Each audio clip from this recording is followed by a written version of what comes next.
Hello and welcome everybody. In this session today we will discuss the English section of the All India Sainik School Entrance Exam 2025. Without wasting any time, let's move on to the question number 1. It says choose the most suitable collective noun from the options given below.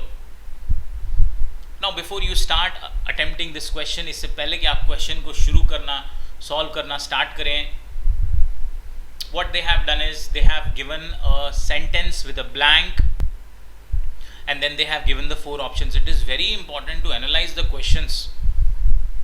Now this year the entire paper was application oriented paper. इसके पहले जो questions आते थे वो directly हमें group का नाम दे देते थे और पूछ लेते थे कि ये इसके लिए क्या कलेक्टिव नाउन आएगा, बट यहाँ पर उन्होंने फिल इन द ब्लैंक्स के थ्रू इसको पूछा हुआ है. इसका मतलब आपको पहले सेंटेंस का मीनिंग समझना पड़ेगा. The sentence says the student presented a dash of flowers to the distinguished guests. इसका मतलब ये हुआ कि स्टूडेंट्स ने प्रेजेंट किया डैश ऑफ फ्लावर्स, मतलब फ्लावर्स के ग्रुप की बात हो रही है, to distinguished guests.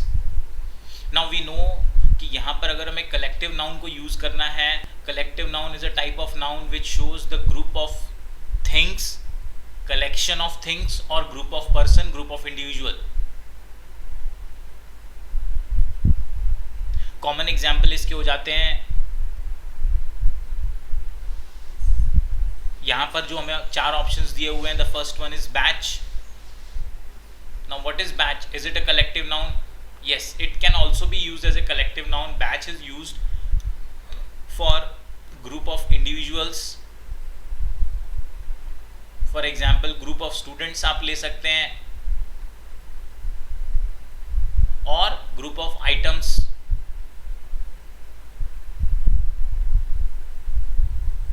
Now group of items में आप ले सकते हैं batch of cookies. Group of individual में ले सकते हैं आप batch of students. Second example, a pack. Pack also is a collective noun,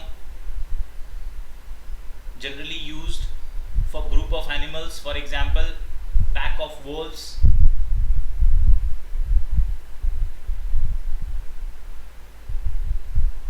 which is a group of wolves.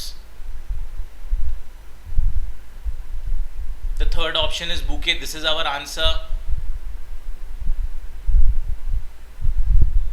Bouquet is group of flowers which will fill it as our answer here. Peasantry. Peasantry ये थोड़ा आप लोगों के लिए नया word है. Now peasantry, what is the meaning of peasantry?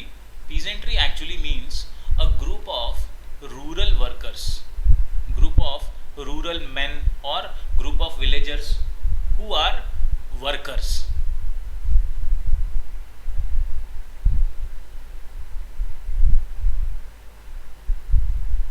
Group of rural working people. Working people मतलब क्या हो गए? ये मजदूर हो गए. Okay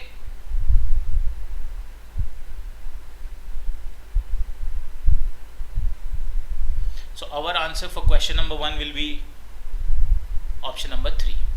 I'll mark it here.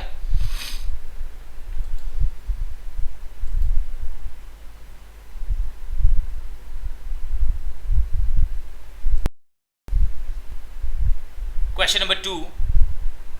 Again the form of fill in the blanks. They are asking to choose the correct option to complete the sentence. The sentence is, I wish to know dash the dash is pleasant in Delhi और not. बच्चों यहाँ पर हमें 2 option दिए हुए हैं, एक weather दिया हुआ है, एक वेदर दिया हुआ है.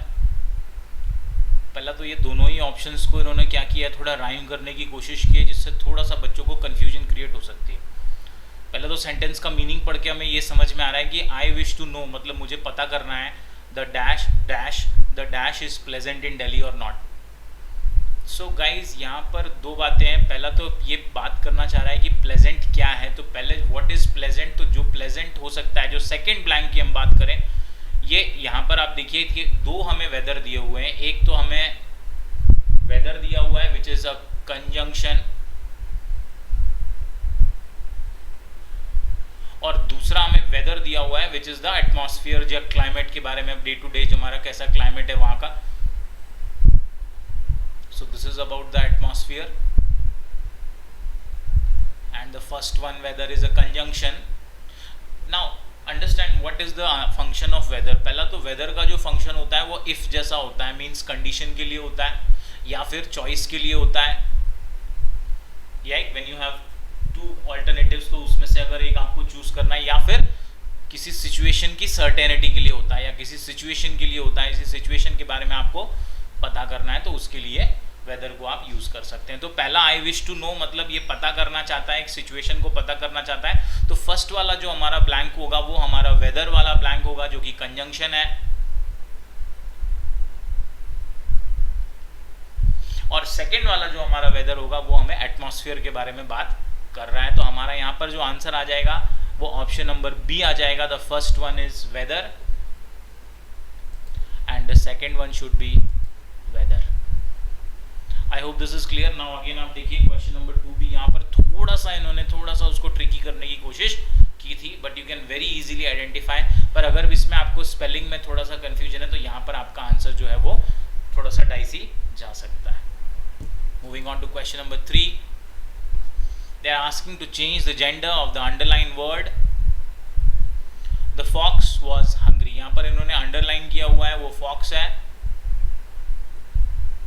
Now we know that fox is a masculine gender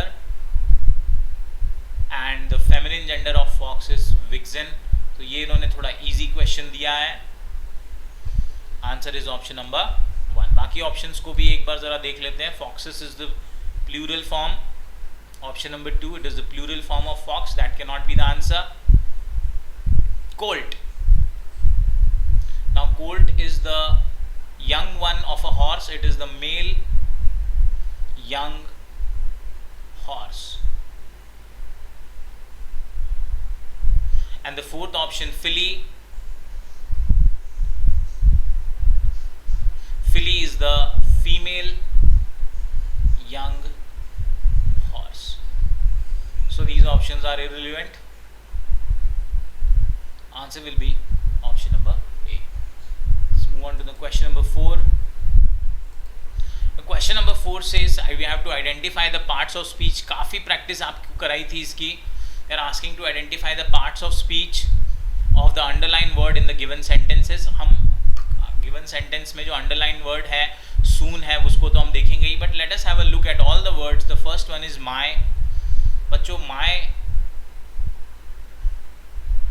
पहला तो my क्या हो गया है देखिए, एक प्रोनाउन है, नो प्रॉब्लम, और ये मदर के लिए आया है. तो अगर माई जो है वो मदर के लिए आया है तो ये कौन सा प्रोनाउन हो गया? ये पजेसिव प्रोनाउन हो गया. This will be a possessive pronoun. Second one is mother.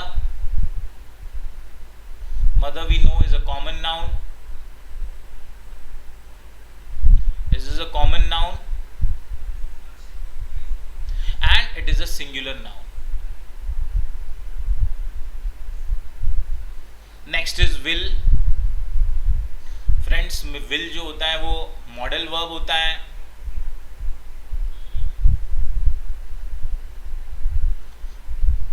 will जो होता है वो modal verb होता है, right? जो आपके intention, आपकी desire को दिखाता है. Next is come. Come is a verb and it is used for the noun mother. अच्छा, अब अगला आपको ध्यान देना है, जो हमारा अंडरलाइन वर्ड आ रहा है वो आ रहा है soon. अब अगर आपको कंफ्यूजन है कि ये soon कौन से पार्ट्स ऑफ स्पीच में आएगा, तो पार्ट्स ऑफ स्पीच आइडेंटिफाई करने के लिए आपको उसका फंक्शन देखना बहुत जरूरी है. बहुत सेशंस आपको कराए थे जिसमें हम इस तरह की आइडेंटिफिकेशन की थी. अब इसका फंक्शन क्या है? इसका फंक्शन ये है कि ये सून जो है वो कम के लिए आ रहा है. किसके लिए आ रहा है? कि मेरी मदर जो है वो जल्दी आएंगी. वो किसके लिए आ रहा है? कम के लिए आ रहा है. कम एक वर्ब है और वर्ब के लिए आने वाला वर्ड सून क्या बन जाएगा?